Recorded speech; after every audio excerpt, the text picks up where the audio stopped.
Hello everyone, Bag here. Today we are looking at the upcoming banner revealed for the first half of 2.6, being the second rerun for DHIL, as well as the brand new character Rappa. Are either of these units worth pulling for at all, and if so, where should your priorities be? Well, no stalling, let's just jump straight into things.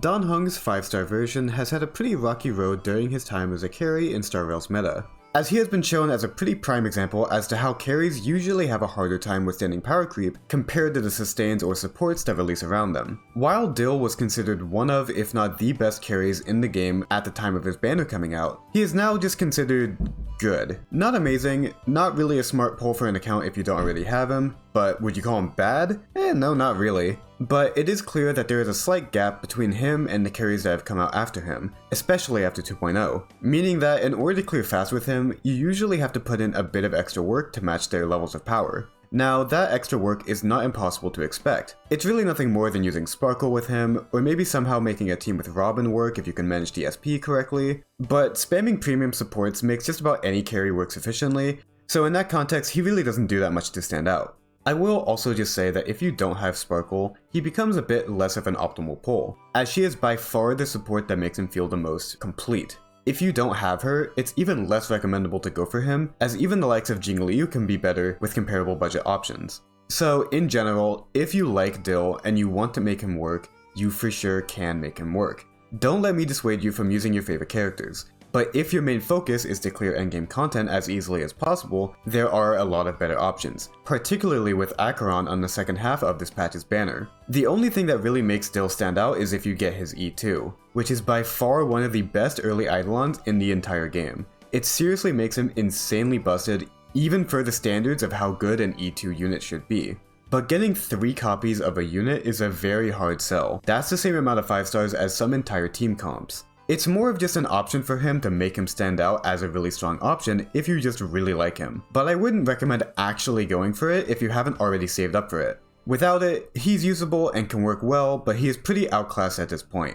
And with 3.0 on the horizon, that gap will for sure only widen as this game's power creep steadily rises further and further. Also, briefly touching on his light cone if you are interested, it is for sure a powerful option on him, as the extra ER can give him a lot of comfort through a shorter burst rotation. As more bursts not only means extra damage, but it also means that his talent makes it so that he uses less SP on average. But I wouldn't call this light cone essential for him. The simulated universe light cone is perfectly fine as an alternative, so it mostly just comes down to the same kind of thought process as his E2. Get it if you like him and you want him to stand out, but if you haven't already been saving for it, then it's not really something worth spending on. Now, Rappa, on the other hand, is an interesting unit to talk about, being a break-focused erudition unit who, like her erudition predecessors, is mainly focused on pure fiction, with alternative uses for when the other endgame game modes are made with AoE content in mind, such as with the new boss coming in the same patch as her, which will likely be in a new Memory of Chaos. With her being in the break archetype, she holds a lot of the same advantages as the likes of DHIL or Firefly, with that mainly being that her teams are comparably pretty cheap. If you have Ron Mei, you basically have her best team already, barring also having Ling Cha, which makes it very easy to pick up and use since a lot of people have Ron Mei. The problem with her comes with what exactly she brings to the table over her erudition competition. She is a rather limited unit even within pure fiction due to 2 reasons. For one, she has no inherent weakness implant, meaning that she relies on her raw toughness damage from her talent to break enemies who aren't imaginary weak. This can be pretty rocky since pure fiction carries are expected to clear enemies within a single turn, so spending any more than 1 turn on herself to break a common mob will be a very bad look for her if she can't break them quickly. The other reason is that her damage is hard tied to her own turns, meaning that it can be hard for her to snowball to get very fast clears, as opposed to Argenti who can cycle his ult very frequently, or with Jade or Himiko or Herda, who can attack frequently outside of their turns with their follow-ups.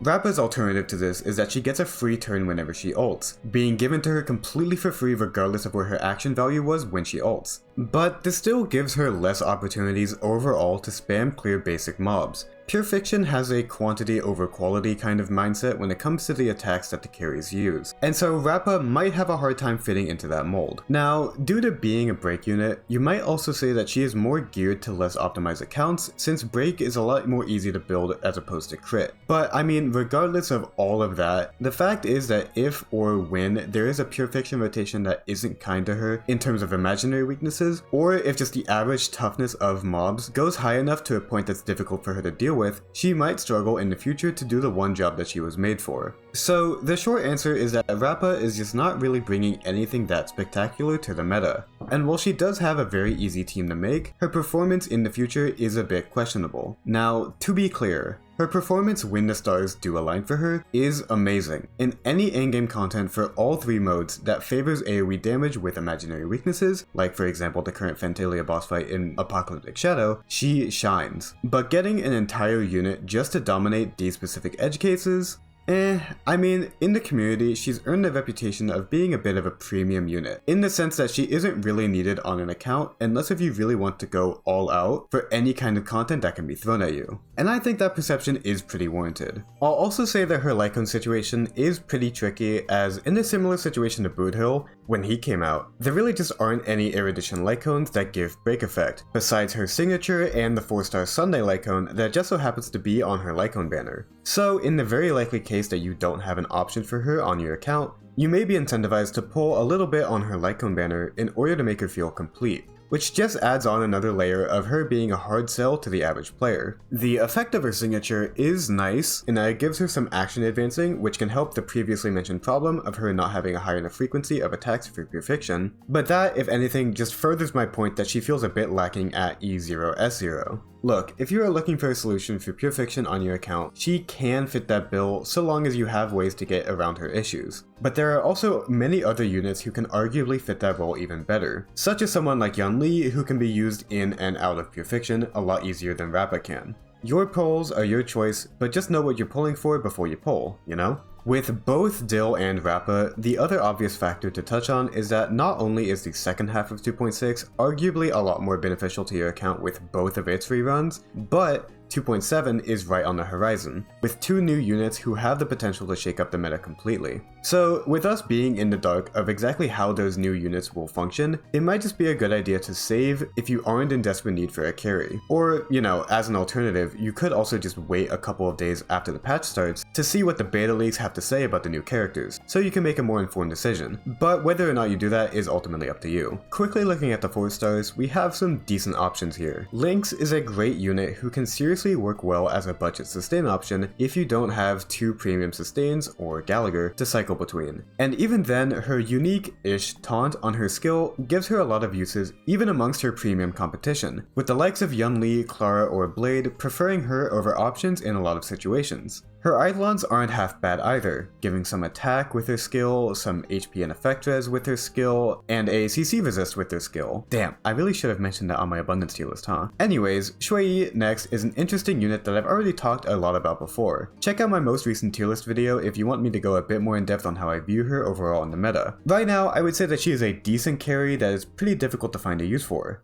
both because her mechanics are rather restrictive and because most accounts just aren't in very high demand of 4-star carries. Like I keep saying with a lot of other units, if you do want to use Shui, then you can put her to good use. But she is highly dependent on the current rotation favoring her, which makes putting resources into her a bit iffy. For the context of actually pulling her, all of her Eidolons are actually pretty important, with her E6 especially benefiting her by reducing her talent charges. So if you end up getting an E6 Shui from your pulls, kudos to you, use her if you like her, I guess. I already made a Xiox building Shui joke last time I talked about her, but it feels wrong not saying anything this time. Xiox, just build Shui, man, come on. Lastly, there is Yukong.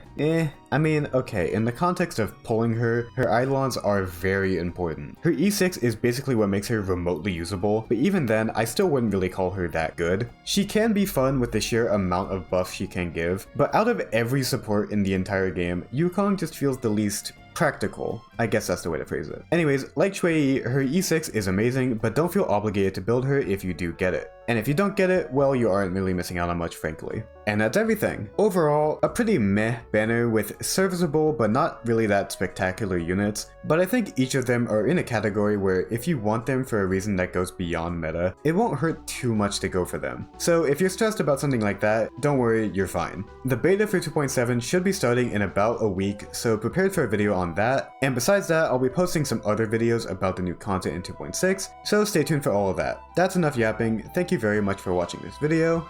Bye!